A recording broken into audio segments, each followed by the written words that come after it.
Are you not entertained? Are you not entertained?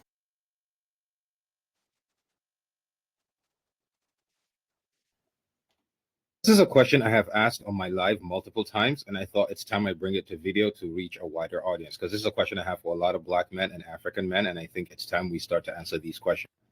And before all you red pill bros come at me, don't. I'm just not the type of person to dwell on the perceived flaws of our women without focusing on ours. I pay attention to both sides. And if you know me, I'm not a panderer. I'm definitely not someone to pander to or try to defend people who are abort Black boys, calling me a bullet. No, if you know me, know who I am, the kind of family I come from, the kind of culture I come from, a tremendous self-respect. I'm not one to defend people who have known for hating me. This is not about Black women. This is about Black men. But I need you to answer this question. Are you ready? Now here goes. I want you to picture a scenario, right? Picture a scenario where a bunch of women are all hanging out. There's a white woman, regular white woman. There's a Jewish woman. There's an Arab woman. There's a Chinese woman. There's an Indian woman. There's a Mexican woman, a Filipina, a Black American, and an African woman. So that makes 9 women hanging around, chilling, just drinking, enjoying the day. And then out of nowhere, conversation starts getting a little spicy. The spice levels starts going up, and then out of nowhere, the white woman just gets up and is like, you know what? Y'all not going to do this with me. I'm white. Our men control governments. You're not going to play with me. Everyone's like, what? The Chinese woman gets up and is like, first of all, I'm a Chinese woman. Our men run construction. No, sorry. Our men run manufacturing. If you want to build anything in this world, you need a Chinese man. So watch what you say to me. Everyone's like, okay. And then the Indian girl gets up and is like, first of all, I'm Indian. Our men run tech. If you want tech, and if you want anything to work on your phone, you want your laptop, anything to run, you need Indian men. Don't mess with me. Everyone's like, okay. The Mexican woman gets up. She's like, Los Tigres del Nortes. Don't fuck with me. If you need a roof over your head, our men run construction. Don't play with me. Mexican men run construction. You play with me, I'm a holla at Jose, and it's over for you. Everyone's like, okay. The Jewish woman's like, I know you all don't keep your money under your bed, so as long as you got in the bank, watch what you say. Everyone's like, ooh, okay.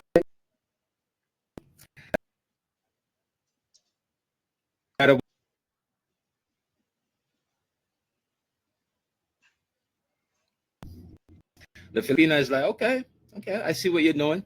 Well, me and my girls, we have totally taken over the nursing something. Our men are slowly taking over. In 10 years, none of you bitches can get a vaccine without a Filipino man, and we will all be housewives. So checkmate. Everyone's like, oh, okay. So Black men, in this scenario, what have we given Black women and African women to brag about or clap back about? Like, what have we given our women to brag about? What aspect of this world, what industry, what important part of infrastructure in this world do Black men control? African men, the entire continent of Africa that belongs to us, what part of it do we control? That's my question. Bro. What do we control? And all right, so hi. What up, family? Joe checking in for the No Picks podcast. What up, family? This Ty checking in, No Picks podcast. All right, so Ty, I'm curious, bro. Listen, I heard this scenario and it had me thinking like all weekend, bro. To the point where I was like, bro, I got something we got to react to because I was so curious to see how you felt about it, right? But I'm gonna leave it up to. I mean, first reactions, it's probably gonna be a deeper conversation, but like initial reactions, what do you think of the clip and like, what do we control, bro? I liked it. I don't know anything about Filipino men. I mean, yeah, he could say white people run the government.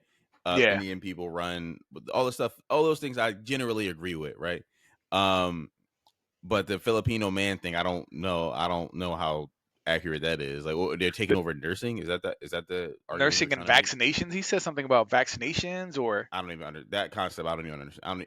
I I'm not think sure is either. yeah. I'm not sure So either. But for the most part, the other ones I was like, okay, all right, I can see all right. like, yeah. But So what I think what black men have given the world, I guess he's trying to say, entertainment. but do we control that? Do we control that? And is that something that our community is benefiting from primarily, like our women? Like what did we leave behind for our women, right? Because who controls the music industry? The record labels. The record labels, yeah. Who But okay, controls them? so Jewish people, like white people. yeah, Jewish people, I would say Who I controls would agree with sports? that. Yeah, Who owns the teams? Who cuts the yeah, checks? right. But if you take black men out of those industries, they collapse. They're nothing. Like But they that's you true. But we don't take own it.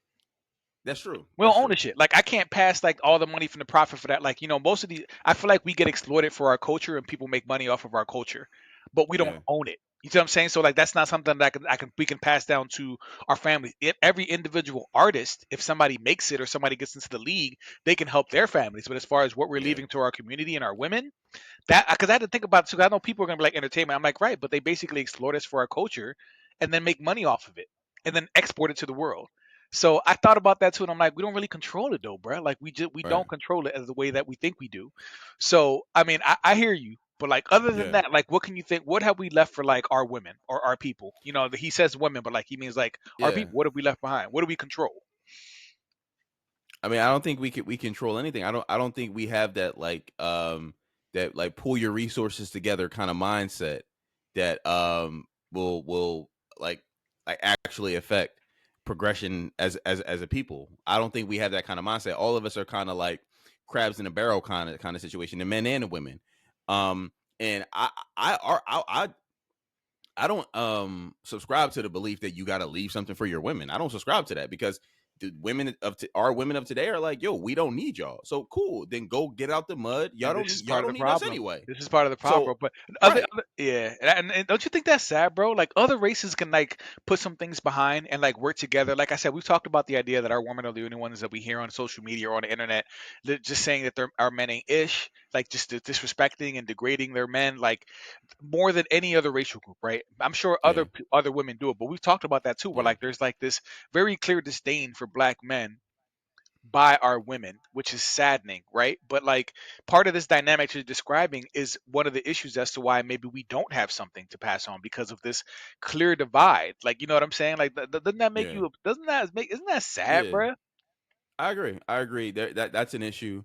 But like, I mean, like for me, like me personally, I don't feel any need to leave behind anything for anyone other than like my immediate little circle of my immediate circle, my like the kids and shit. So I don't really feel any need to leave anything because I've never felt like we were a team to begin with. So I'm not going like now if I come into money, I'm not going to leave my legacy behind for some people that I don't know after I come into something. You should have been with me shooting you should have been shooting with me in the gym before I became what I became. I'm not trying to hear some on the back end like, oh, what do I leave for our women? I'm not leaving nothing for you because you want to compete anyway and you want to like struggle and for real, since out of all those communities as well, the black community is the only one that's a matriarchy. So shouldn't they leave something behind for us? The I white community mean, is a patriarchy. The Indian community is definitely a patriarchy, 100%. That's not even debatable. right, Um, the Chinese, that is a patriarchy. That ain't no right, goddamn matriarchy. right. That's true. What other groups? Jewish, Filipinos, like they Jewish are Jewish, like patriarchal, especially if they're like all of them. religious. We are the only group that are led by Latinos, women. Mexicans, usually they're Latinos are matriarchal. they run their household. Right. So we are the only group that are led by women. So if that's the case, why should we have to leave? So you supposed to But lead wait, us, wait, and we but supposed to leave you something? there's truth in what you're saying, but however, the guy in the video was saying, let's not talk about women, let's talk about men. So how do we address this without blaming women for this problem? That's what he was trying to get at the video too. Remember we talked about that. How do we take Yeah. accountability and talk about this conversation without blaming our women? What have we left behind, or why are we not? Why is there no like kind of collective thinking or like group thinking or group economics like other racial people do? Do you really think that all of that is really because the biggest part is because of like the dynamic with our women? If that's how you really feel, then that, you know what I mean, then that's how you really feel. But like, is that what you think is the biggest issue as to why we don't have any kind of group economics or like collective thinking within our community? I think that we are like we have a culture of like get rich quick kind of like a get rich quick kind of mentality. So because of that, everybody just is quick to scam people and try to hurry up and cash out and get while the getting's good, and not really care about bringing other people along. Like that saying that I was taught when I was a kid, each one teach one. That's not a thing in the Black community. Like we don't like if the one person learns something, they use it to they use that knowledge to exploit you, and then you end up finding out later, like this whole real estate stuff. The Black people that have like made it, quote unquote, made it in real estate, and then they come online talking about yo, I did this, pay for this course, give me money for this, give me. You find out later that they've been scamming the whole time. That they just been really taking people's money and dipping out, just like DJ Envy. He's one of the more famous examples, I but remember his there's shit, yeah. yeah, but there's been a couple examples I've been wanting to bring up to the pod. We just never talked about it. But people get scammed left and right. You know what they say when they come up on them on these like websites and stuff? Oh, generational wealth. You say generational wealth to a Black person, bro, that's like that's you speaking a language, bro. Like you could just be like, Man. 1 + 1 = 2, generational wealth. Give me your money. They'll be like, he said the term generational wealth. Listen, I'm so we be getting scammed. Like I think our culture is more get rich quick, rather than grinding, taking your steps, learning, how to be the best in the business and how to benefit other people and how other people could benefit you.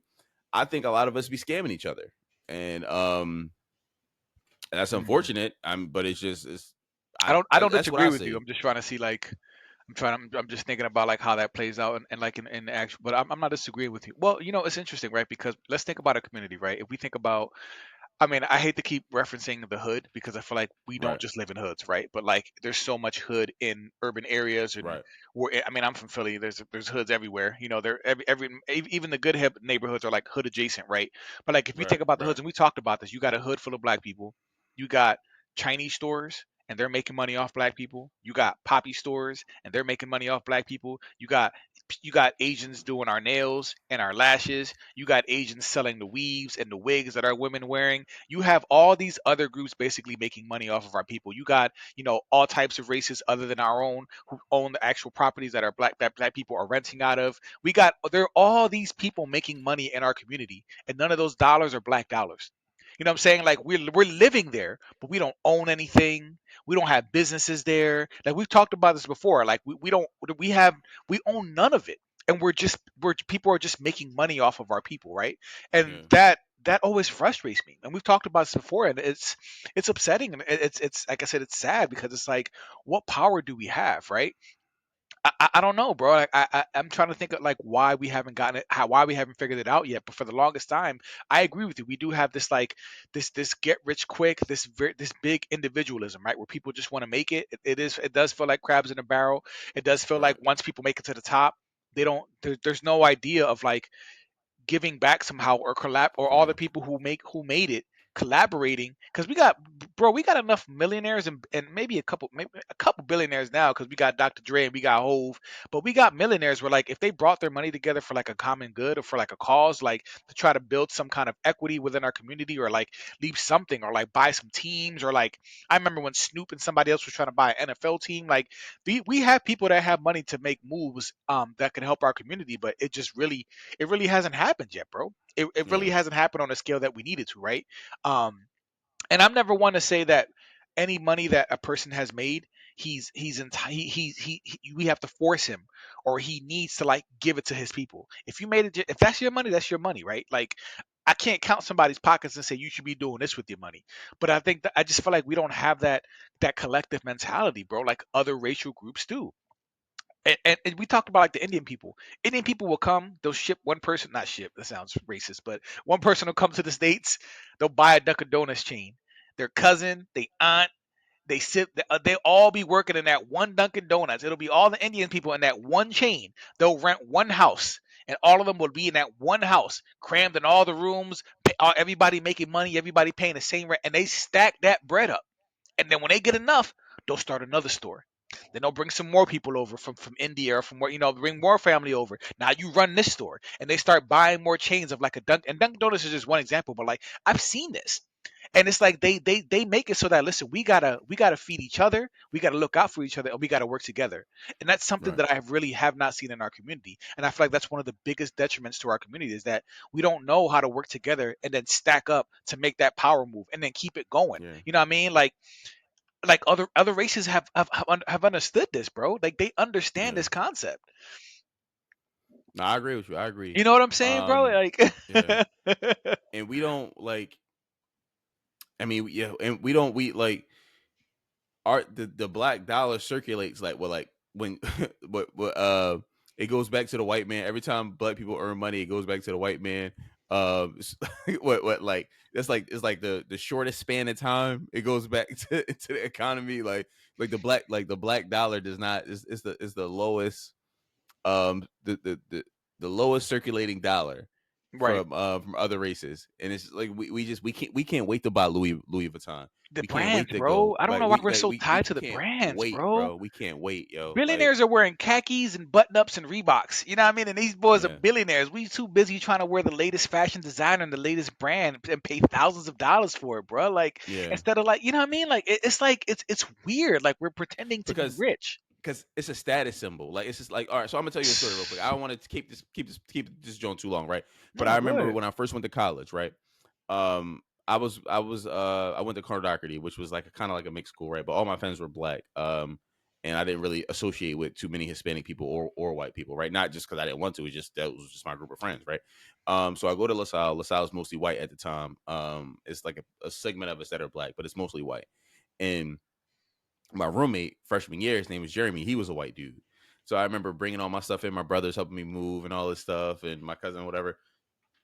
Bro, I had Jordans and Nikes that I never even wore that I just was like buying. Like I just because my wardrobe was crazy, bro. Like as far as the hood go, it was crazy, right?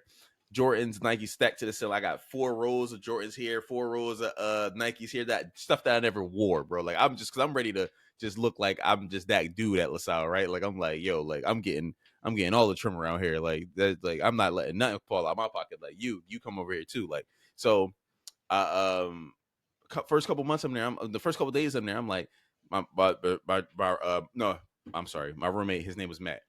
Matt comes. He got like 4 shirts, 4 pairs of pants, and some like dicked ass Pumas. Right. So I'm sitting there in my head. I'm like, yo, man, like I'm definitely like of a higher caliber like of this than this boy because he over here looking like a bum type shit, right, bro? I'm wearing all this stuff, right? Me and him became cool. We ended up drinking together our first time, having a good time. Anyway, fast forward. Christmas time comes around. Me and him became cool. He like, bro, you want to come to our shore house? And I think that's when it hit me. And I think that's when it hit me. And I'm like, yo, other groups of people put their money into things that actually like make them money or actually have Appreciate and value. value. Appreciate and value. You know what I Yeah. mean? Instead of depreciating. Right. Whereas black people, we like I took a lot of pride in looking like I was just like a rich person. Like I had all these nice Jordans, all these nice Nikes, all these nice clothes, like Guess pants, polo shirts, all this stuff. And I looked like I had money, but he actually had money. And that's when it kind of hit me. And I kind of gave away all my clothes and stuff like that. And I stopped caring about that type of stuff. I was like, yo, my money has to be like, I need the kind of money where like I can go to my shore house, I can go to my mountain house, I can go to the house that nobody lives in my family. We just got a Right. Pocono house, and family members hit me up like, yo, Ty, like, can I or yo Reese, can I hit you up? Whatever. Can Right. I go to the Poconos? That's the kind of money I need. I don't need all these nice clothes. I don't need no Jordans. I don't need no polo. I don't need no this. Do I have the kind of money where I could afford that now if I wanted to? Yes. But do I do it? I do not. I put my Right. money into other things. I save it. I do stuff like that. Right. So that's where my mentality changed. And I only realized that because I rubbed shoulders with this dude who thought the opposite of me. And I didn't know that until then. Mhm. And I think a Right. lot of us just don't, we never run into people that think like that. Like we'll spend all our money on a Hellcat, have a have an $800 car note and just be like just scratching and surviving, going to the club, and we think we winning because we getting chicks and we getting hand jobs and blowjobs and stuff like that. But we really like have no money at all. Right. Remember, home ownership is low. You know what I mean? Like black home ownership is very low. We still are still on the bottom of the chain as far as like income earners, income as a collective, as a community, it's really low. Like we don't own anything, bro. Like, and so I'm gonna tie it up to so we've been talking about politics lately, right? So we talked about that one example of like Kamala or the Biden administration passing that anti-Asian crime bill, hate crime bill, Right. when there was that mass shooting and some Asians were like being harassed and they were being killed, and even COVID they were getting bullied because they Right. thought it was like from. But when you control something, it's power. When you have that power, you have leverage. When you have Right. that leverage, you can ask or demand for things when it comes to an election. You can demand for Right. things when there's an election because you have like, yo, listen, if you don't give us this, we could just cut this off. Like Yeah. the Jewish people got APAC and everybody else giving them money, and Washington is basically in APAC's pockets right now. You know what I mean? Right. Like Right. doing what they're basically funding an entire war for the Jewish people right now in Israel. Asians have we have so much debt that we owe to China. We owe China Right. trillions of dollars in debt. They're sitting on U.S. dollars right now. We get they manufacture and export stuff to us. Mexicans, whether legal or Right. illegal, construction, we Right. use their labor. They're picking our fruit and like our veggies and the things that we eat in our salads. That what I mean, like they have leverage somehow, bro. Right. But black people, we don't. So when it comes to that time to ask, what are you going to do for us? Because we don't have this collective, because we don't have something that we control, we have no leverage, which means that we have no. Right. It Right. doesn't translate to political power. So I just No. feel like No. I we agree. until I you know agree. what I'm saying, until we do something, bro, we will never have that leverage to actually demand and get something for that because we have no leverage. Right. No. All right. I'm with you. Thousand Yeah, I percent, just thought bro. this was interesting, bro. We should definitely open it up to the family, like, and see like what y'all thought about this clip. Like, chime in. We'd love to hear your experiences or like what you thought about the clip or any of our opinions. Like, it's a very thought-provoking conversation. So please let us know how you guys feel in the comments because I'd love to hear from y'all about this topic. It was very, yeah. All right. Like, comment, subscribe. Until next time, y'all. Until next time.